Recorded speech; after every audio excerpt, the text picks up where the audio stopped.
those days the purest teaching was with the Jews, definitely.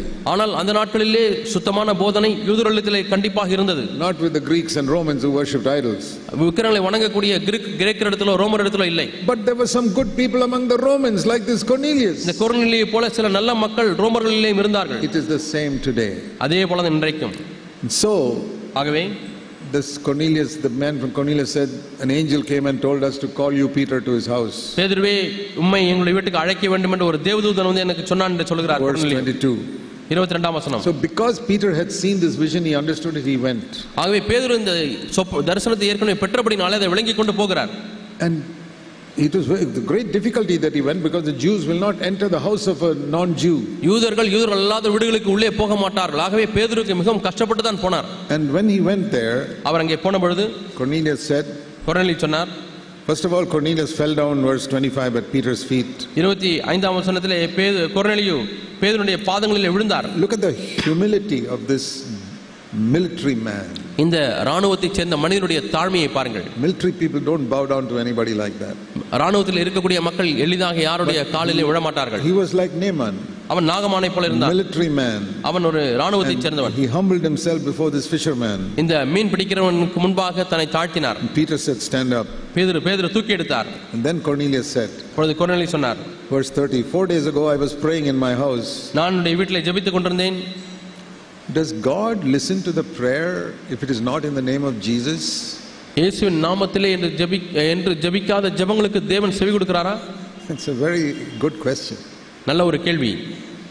It says in chapter 10 verse 2, 10ஆம் அதிகாரம் 2ஆம் வசனத்திலே வாசிக்கிறோம், that this was a man who gave money to the poor and prayed to God continually. இந்த மனிதன் தேவனுக்கு பயந்தவனுமாயிருந்து அவன் எப்பொழுதும் நன்மை செய்கிறவனாய் தர்மங்களை செய்கிறவனாய் இருந்தான். Read it again. எப்பொழுதும் தேவனை நோக்கி ஜெபம் பண்ணி கொண்டிருந்தான். He gave money to the poor, அவன் ஏழைகளுக்கு தர்மங்களை செய்தான். and he prayed to God continually. எப்பொழுதும் தேவனை நோக்கி ஜெபம் பண்ணி கொண்டிருந்தான். About how many people in CFC can we say that? சிஎஃப்சியில் எத்தனை மக்களை குறித்து இப்படி சொல்ல முடியும்? They give money to the poor and they pray to God continually. அவர்கள் ஏழைகளுக்கு பணத்தை கொடுக்கிறார்கள், தொடர்ந்து ஜெபம் பண்ணி கொண்டிருக்கிறார்கள். What do we glory in? நாம் இதிலே மகிமைப்படுகிறோம். Our doctrine is better than Cornelius's doctrine. கொர்நேலி உபதேசத்தை காட்டிலும் எங்களுடைய உபதேசம் பெரியது. But the angel comes and tells, ஆனா தூதன் வந்து சொல்கிறார் கொர்நேலிக்கு, verse 4, 4ஆம் வசனம், God has been listening to your prayers and your money to the poor. நீ உன் ஜெபங்கள் உன் தர்மங்கள் எல்லாம் தேவனுக்கு வந்து எட்டி இருக்கிறது. It's reaching God. அது தேவனுடைய சந்நிதியிலே வந்து எட்டி இருக்கிறது. That's amazing. ஆச்சரியமா இருக்கிறது. He did not pray in the name of Jesus. அவன் இயேசுவின் நாமத்தினாலே ஜெபிக்கவில்லை. He knew there's some God up there who has created this universe. இந்த அண்ட சராசரத்தை படைத்த ஏதோ ஒரு தேவன் இருக்கிறார். Oh God, I'm a military man. கடவுளே, நான் ஒரு ராணுவத்தைச் சேர்ந்த மனிதன். But I don't know who you are. ஆனால் நீ யார் என்று எனக்கு தெரியாது. I know you are there. ஆனால் நீ அங்கே இருக்கிற என்று நம்புகிறேன். I'm praying to you, have mercy on me. என் மீது இரக்கமாயிரும் என்று ஜெபிக்கிறேன். And you give me so much money. எனக்கு எவ்வளவு பணத்தை கொடுத்திருக்கிறீர். There are poor people around me. என்னை சுற்றிலும் ஏழை மக்கள் இருக்கிறார்கள். Let me help them. நான் அவர்களுக்கு உதவி செய்யட்டும். He did that continually. இதை தொடர்ந்து செய்து கொண்டிருந்தார். Never in the name of Jesus. He never knew about Jesus. இயேசுவை பற்றி தெரியாதாக ஒரு காலம் இயேசுவின் நாமத்தினாலே ஜெபிக்கிறோம் பிதாவே என்று ஜெபிக்கவில்லை. The angel comes and says, Cornelius, all your prayers and all the money you gave to the poor, God has been watching it. He's been watching it all the time. தேவன் தூதன் வந்து சொல்கிறார், நீ ஜெபித்த ஜெபம் எல்லாம் தேவன் கேட்டிருக்கிறார், உன் தர்மங்கள் எல்லாம் அவர் பார்த்திருக்கிறார். That did not mean he was saved. He was not saved. He was unconverted. அவன் ரட்சிக்கப்பட்டான் என்ற அர்த்தம் அல்ல, அவன் ரட்சிக்கப்படாதவன். Just because God listens to a prayer or appreciates money given to the poor doesn't mean he is saved. யாரோ தேவன் ஜெபத்தை கேட்கிறார், பணத்தை கொடுப்பதை அங்கீகரிக்கிறார் என்பதனாலே ஒரு மனிதன் ரட்சிக்கப்பட்டான் என்ற அர்த்தம் அல்ல. He needed to be saved. அவன் ரட்சிக்கப்பட வேண்டியதா இருந்தது. That is why God sent Peter to him. ஆகவே தான் பேதுருவை தேவன் அவனிடத்தில் அனுப்பினார். But he was an absolutely sincere man. ஆனால் அவன் முற்றிலும் உண்மையுள்ள ஒரு மனிதனாய் இருந்தான். And then Peter says, அப்பொழுது பேதுரு சொன்னார், now I know, verse 34, 34ஆம் வசனம், that there is no partiality with God. தேவனிடத்திலே பட்சபாதம் இல்லை என்பதை இப்பொழுது நான் அறிந்திருக்கிறேன். And now listen to these amazing words. இந்த ஆச்சரியமான வார்த்தைகளை கவனியுங்கள். I don't know whether you've ever read them. I don't know whether you've ever read them. நீங்கள் இதை எப்பொழுதாவது வாசித்தீர்களா என்று தெரியவில்லை. Read it slowly. மெதுவாய் வாசியுங்கள். Verse 35. 35ஆம் வசனம், in every nation ஒவ்வொரு தேசத்திலும் the man who fears God கர்த்தருக்கு பயப்படுகிறவன் and does what is right எது சரியானதோ is welcome to him. அவரிடத்திலே வரவேற்கப்படுகிறான். He's not saved, அவன் he's ரட்சிக்கப்படவில்லை, not born again, மனம் திரும்பவில்லை, but God welcomes him. ஆனால் தேவன் அவனை வரவேற்கிறார். There is a sincere man. அவன் ஒரு உண்மையான மனிதன். He doesn't know the truth. அவனுக்கு சத்தியம் தெரியவில்லை. I must lead him to the truth. நான் அவனை சத்தியத்துக்கு நேராக வழிநடத்த வேண்டும். That is how Paul was. அப்படிதான் பவுல் இருந்தார். Paul was completely wrong. Pavul முற்றிலும் தவறானவராய் இருந்தார். He was worse than Cornelius because he was killing the Christians. கொர்நேலியுவை காட்டிலும் மோசமானவராய் இருந்தார் பவுல். ஏனென்றால் அவர் கிறிஸ்தவரை கொன்று கொண்டிருந்தார். But he was sincere. ஆனால் உண்மையுள்ளவராய் இருந்தார். He said, according to my Jewish faith, all these false prophets like Jesus and all must be killed. என்னுடைய யூத விசுவாசத்தின்படி இந்த கள்ள போதகராய் இருக்கக்கூடிய இயேசுவை போல இருக்கிறவர்கள் எல்லாரும் கொல்லப்பட வேண்டும். Can a man who kills Christians be sincere? ஒரு கிறிஸ்தவனை கொல்லக்கூடிய ஒரு மனிதன் உண்மையுள்ளவனாய் இருக்க முடியுமா? Yeah, I have known of non-Christian people who were so blind they killed Christians. கிறிஸ்தவர்கள் இல்லாதவர்கள் இருக்கிறார்கள், அவர்கள் குருட்டுத்தனமாய் இருக்கிறார்கள், கிறிஸ்தவர்களை கொன்றிருக்கிறார்கள். And like Paul, one day they get converted. பவுலை போல ஒரு நாள் அவர்கள் மனம் திரும்புகிறார்கள். Because God saw they were sincere. அவர்கள் உண்மையுள்ளவர்களாய் இருப்பதை தேவன் கண்டார். The greatest saint that India has seen is Sadhu Sundar Singh. இந்த இந்தியா தேசமானது பார்த்த மிகப்பெரிய பரிசுத்தவான் சாது Sundar Singh. If you have not read his story, you must read it. அவருடைய கதையை நீங்கள் வாசிக்கவில்லை என்று சொல்ல அவருடைய சரித்திரத்தை நீங்கள் வாசிக்க வேண்டும். I read it when I was 20 years old. எனக்கு 20 வயதாக இருக்கும்போது அவருடைய சரித்திரத்தை வாசித்தேன். I never forgot it. நான் அதை மறக்கவே இல்லை. The devotion that man had to Jesus Christ all through his life. தன்னுடைய வாழ்க்கை முழுவதுமாக அந்த மனிதர் தேவனிடத்திலே கொண்டிருந்திருக்கிற நேச பக்தி. I have never heard of another man like him in India. அவரை போல வேறொரு மனிதரை இந்திய தேசத்திலே நான் கேள்விப்பட்டதே இல்லை. He was not a great Bible teacher. அவர் மிகப்பெரிய வேத போதகர் அல்ல. But he was a godly man. ஆனால் ஒரு தேவபக்தியுள்ள மனிதர். Perhaps the most godly man that India has seen. India பார்த்ததிலேயே மிகப்பெரிய தேவ மனிதர் சாது Sundar Singh. But the interesting thing is, let me tell you a little bit of his story. அவருடைய கதையை நான் கொஞ்சம் உங்களுக்கு சொல்லட்டும். He had a very God-fearing Hindu mother. அவருக்கு கடவுளுக்கு பயந்த ஒரு இந்து தாய் இருந்தார்கள். And they were following the Hindu Sikh religion. அவர்கள் சீக்கிய மதத்தை தழுவியவர்களாய் இருந்தார்கள். So the mother would take him to all the sannyasis and all around there. ஆகவே தன்னுடைய தாயை சாது சுந்தர் சிங்கை பல சன்னியாசிகளிடத்தெல்லாம் கூட்டிக் கொண்டு செல்வார். In the forest and all that. காடுகளிலே வாழக்கூடிய சன்னியாசிகளிடத்திலே கூட்டிச் செல்வார். From very young age. சிறு பிராயம் முதல். Then I think sometime when he was 12 years old or so, his mother died. அவருக்கு 12 வயதாக இருக்கும் பொழுது அவங்களுடைய தாயார் மரித்து விட்டார். This boy continued to seek God even when he was 14 years old. 14 வயதிலேயே தேவனை தேட ஆரம்பித்தான் இந்த பையன். And in the school he hated Christians. ஆனால் பள்ளியிலே கிறிஸ்தவர்களை அதிகமாக எதிர்த்தான். There was a mission school run by Christian missionaries. கிறிஸ்தவ மிஷனரிகளால் நடத்தப்பட்ட பள்ளியிலே தான் படித்தார். They gave Bibles to all the students. எல்லா மாணவர்களுக்கும் வேதாகமத்தை கொடுத்தார்கள். And Sundar Singh, in the presence of everybody, he tore that Bible to pieces. He didn't want this foreign religion, we don't want it here. இந்த வெளிநாட்டு மதம் எங்களுக்கு தேவையில்லை என்று சொல்லி எல்லா மாணவர்களுக்கு முன்பாக நின்று அந்த புதிய வேதத்தை கிழித்து போட்டார். He tore the Bible. அவர் வேதத்தை கிழித்து போட்டார். All the children saw this young boy 14 years old is zealous against Christianity. வாலிபன் 14 வயது தான் ஆகிறது, கிறிஸ்தவத்துக்கு விரோதமாக இவ்வளவு தீவிரமாக இருக்கிற மனிதனை பையனை பார்த்தார்கள். Our Indian religion is the best. நம்முடைய இந்திய மதம் தான் பெரியது. But he was not finding peace in his heart. ஆனால் உள்ளத்திலோ சமாதானம் இல்லை. And day after day he was seeking God. 14 years old. 14 வயது நிரம்பிய அந்த வாலிப தம்பி ஒவ்வொரு நாளும் தேவனை தேடிக் கொண்டிருந்தான். Have you seen a 14-year-old seeking God like that? 14 வயதுள்ள இது போன்ற ஒரு பையன் தேவனை தேடுகிறதை நீங்கள் எப்பொழுதாவது பார்த்திருக்கிறீர்களா? I hope India will see more like that. இந்திய தேசம் அதுபோல அநேக வாலிபர்களை பார்க்கும் என்று நம்புகிறேன். If our CFC children cannot see God like that, where will they be found elsewhere?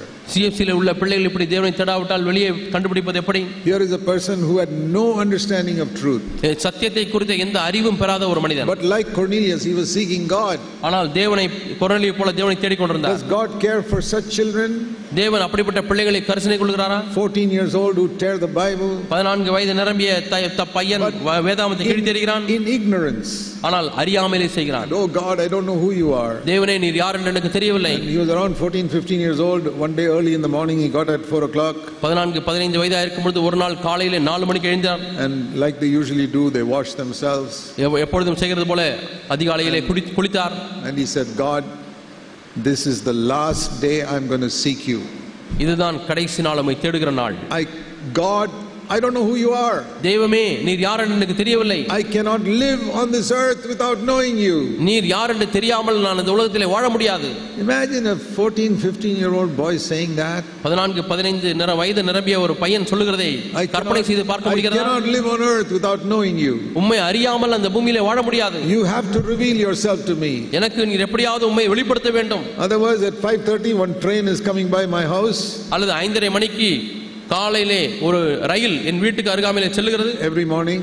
ஒவ்வொரு நாள் காலையிலும் செல்லுகிறது. Today if you don't reveal yourself to me by 5:30 I'm going to put my head on that railway track and I'm going to commit suicide. என்னை நீ தெய்வமே நீர் யார் என்று வெளிப்படுத்தவில்லை என்று சொன்னால் 5:30 மணிக்கு நான் தலையை தண்டவாளத்திலே வைத்து நான் மரித்து விடுவேன். Now I am not suggesting anybody should pray like that. நீங்க யாரும் அப்படி ஜெபிக்கணும்னு நான் சொல்லல. But he was ignorant. அவர் அறியாமையிலே அப்படி ஜெபித்தார். But God saw he was so desperate. ஆனால் எவ்வளவோ வெறி பிடித்தவராய் தெய்வத்தை அறிய வேண்டும் என்று தேவன் பார்த்தார். And the Bible says in Jeremiah 29:13, வேதம் சொல்லுகிறது எரேமியா 29:30, when you seek me with all your heart you will find me. உன் முழு இதயத்தோடு என்னை தேடுவாயாக என்னை கண்டுபிடிப்பாய். And as Sundar Singh was praying, அந்த சுந்தர் சிங் ஜெபித்துக் கொண்டிருக்கும் பொழுது suddenly there was a light in his room. திடீரென அவருடைய அறையிலே ஒரு பெரிய வெளிச்சம் தோன்றியது. And he saw Jesus just like Paul saw Jesus. எப்படி பவுல் இயேசுவை சந்தித்தார் அதே போல இவர் இயேசுவை சந்தித்தார். This is in India, in Punjab. India தேசத்திலே நடந்த காரியம். பஞ்சாப் மாநிலத்திலே in this last century, கடந்த நூற்றாண்டிலே around 1902 or something like that. 1900 வருடம் இருக்க வேண்டும் நினைக்கிறேன். Somewhere around that time. இந்த காலகட்டத்திலே. And he expected to see Krishna or Buddha or something like that. அவர் எதிர்பார்த்தது அது கிருஷ்ணவாக இருக்கலாம் அல்லது புத்தராக இருக்கலாம் என்று எண்ணினார். And he sees Jesus with the nail prints in his hands. ஆணி பாய்ந்த கரங்களிலே இயேசு தம்மை காட்சியளித்தார். And his life was changed. அவருடைய வாழ்க்கை மாறியது. He worshipped him.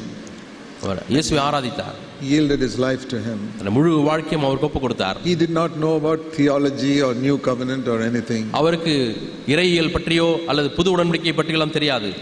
But he knew Jesus was God. ஆனால் இயேசு தெய்வம் என்பதை அவர் அறிந்திருந்தார். And he called upon his name and he was saved. தேவனை நோக்கி கூப்பிட்டார்.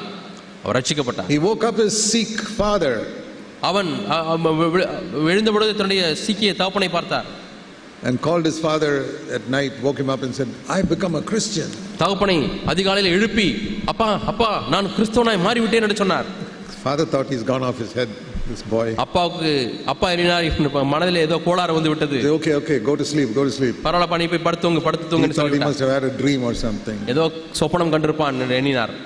And for a few days he thought he's just little off his head, he'll be all right in a few days. ஏதோ கொஞ்ச நாட்கள் ஏதோ இந்த கோளாறு சரியாக்கி விடும் என்று அப்பா அப்படி எண்ணினார். But he found he has changed. ஆனால் மகன் மாறிவிட்டதை அப்பா பார்த்தார். And he's really become different. அவன் வித்தியாசமானவனாய் மாறிவிட்டான். And you know what the father did to him? அப்பா என்ன செய்தார் தெரியுமா? He made him sleep outside on the veranda. You're not Christian means you can't be in this house. நீ கிறிஸ்தவனாகி விட்டாய் என்று சொன்னால் இந்த வீட்டுக்குள்ளே தூங்க முடியாது, வெளியே தூங்கு என்று சொல்லி அவனை வராண்டாவிலே தூங்க வைத்தார். And then one day ஒரு நாளிலே they gave him some money. கொஞ்சம் பணம் கொடுத்தார். Say go and take a ticket for the train and go to such and such a place. நீ ரயில் பயண சீட்டு வாங்கி விட்டு இந்த இடத்துக்கு போ. Imagine a father and mother the mother is dead, the father sending a 15-year-old boy like that alone in a train and say go away. நீ இந்த வீட்டை விட்டு போய்விடு என்று சொல்லி ஒரு தகப்பன் அனுப்புகிறார். உங்களால் எதிர்பார்க்க முடியுமா, நினைத்து பார்க்க முடிகிறதா? 15 வயது நிரம்பிய மகனை வேண்டாம் என்று சொல்லி அவனை அனுப்புகிறார். That is how much they hated Christianity. அந்த அளவுக்கு அதிகமாக கிறிஸ்தவத்தை எதிர்த்தார்கள், வெறுத்தார்கள். So poor boy, he went and he bought a ticket to that distant place and got into the train. ஆவே ஏழை பையன், பாவம் பையன், அவன் போய் பயணச்சீட்டு வாங்கி அது தூர இடத்துக்கு ரயில் ஏறி போகிறான். And he got into the train. ட்ரெயின்ல ஏறினார். But long before he reached that place for which he had bought the ticket, அந்த அவர் வாங்கின அந்த டிக்கெட் வாங்கின அந்த இடத்திற்கு போவதற்கு முன்பதாகவே within a short distance, within 1 hour, ஒரு மணிக்குள்ளாகவே he thought, oh, here is a station where I can get off, there are some Christians here. இங்க ஸ்டேஷன்ல இறங்கினா கொஞ்சம் கிறிஸ்தவங்க இருக்காங்களே, so I won't go there. அவே பயணச்சீட்டு வாங்கின அந்த இடத்திற்கு போகாதபடிக்கு Let me get off. And he went to some pastor's house there. அங்கே இறங்கி தெரிந்த பாஸ்டர்மார் வீட்டுக்கு போகிறார். And when he went to that house, அந்த பாஸ்டர் வீட்டுக்கு போகும்போது he started vomiting. வாந்தி வந்து கொண்டே இருக்கிறது. And the doctor was called. மருத்துவரை அழைத்தார்கள்.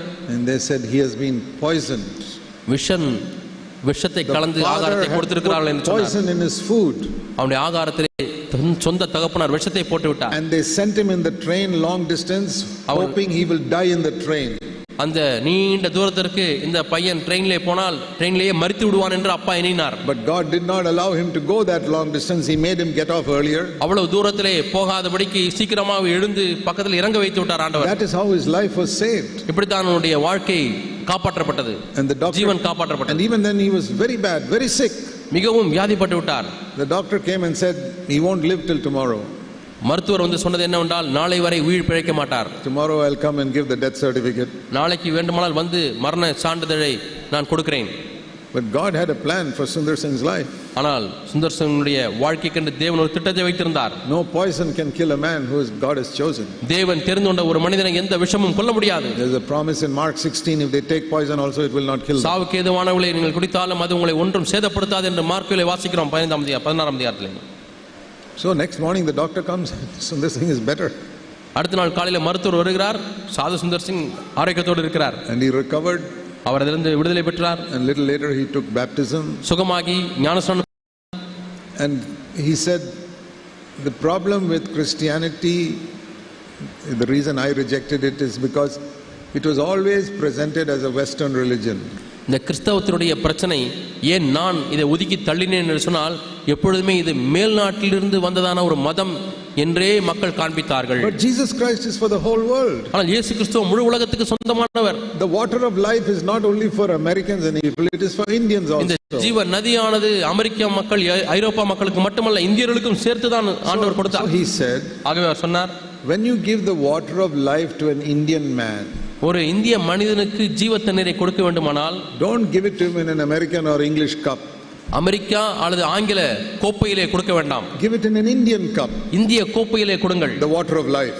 ஜீவ தண்ணீரை இந்திய கோப்பையிலே கொடுங்கள். What he was saying is that Christianity must be presented in an Indian way to Indian people. இந்திய விதத்திலே இந்திய மக்களுக்கு இந்த சுவிசேஷம் கொடுக்கப்பட வேண்டும் என்று அவர் விரும்பினார். So that they can see Jesus has come for the whole world and not only for British people. ஆகவே பிரிட்டிஷ் மக்களுக்காக மட்டும் அவர் வரவில்லை, பிரிட்டன் மக்களுக்காக மட்டும் வரவில்லை, முழு உலகத்துக்காக உலகத்துக்கு இயேசு வந்தார் என்பதை பார்க்க வேண்டும். So he dressed up like a sannyasi. ஆகவே அவர் ஒரு சன்னியாசியை போல ஆடை அணிந்தார். That's how his name came, Sadhu. இப்படித்தான் அவர் சாது சுந்தர் சிங் என்று மாறினார். And he would walk barefoot all the time. எப்பொழுதுமே வெறுங்காலோடு கூட நடப்பார். And his burden was always for those who have not heard the gospel. சுவிசேஷத்தை கேட்காத மக்கள் மீது அவருக்கு அளவற்ற ஒரு பாரம் இருந்தது. And he would walk over the Himalayas and all and go to Tibet many times. அவர் இமாலயா மலைகள் மீது நடந்தார், திபெத்துக்கு பலமுறை சென்றார். He traveled all over India. India முழுவதுமாய் பிரயாணம் செய்தார். And to many other countries God took him. இன்னும் இந்தியாவை விட பல வெளிநாடுகளிலும் பிரயாணம் செய்தார். But till the end, he died when he was about 42. அவருக்கு 42 வயதாக இருக்கும் பொழுதே மரித்து விட்டார். Till the end of his life, அவருடைய வாழ்க்கையின் முடிவு வரை he was absolutely steadfast in his devotion to Jesus Christ. இயேசு கிறிஸ்து மேல் இருந்த நேச பக்தி வைராக்கியத்தை விட்டு அவர் விலகவே இல்லை. He was not called to plant churches. சபைகளை நிறுவும்படியாய் அவருடைய அழைப்பு இல்லை. Like Paul, that was not his calling. His calling was to demonstrate what Christianity is in a personal life. கிறிஸ்தவம் ஒரு தனிப்பட்ட வாழ்க்கையில் எவ்வித மாற்றத்தை கொண்டு வரும் என்பதை அவர் நிரூபிக்கும்படியாக அழைக்கப்பட்டார். It's been a challenge to so many people. அநேக மக்களுக்கு இது ஒரு சவாலாக இருந்திருக்கிறது. What I'm saying is nobody preached the gospel to him. ஆனால் அவருக்கு யாருமே சுவிசேஷத்தை பிரசங்கிக்கவில்லை. He got it straight from Jesus. இயேசுவிற்கு நேரடியாக அவருக்கு வந்தது. Like the apostle Paul. அப்போஸ்தலன் பவுலை போல.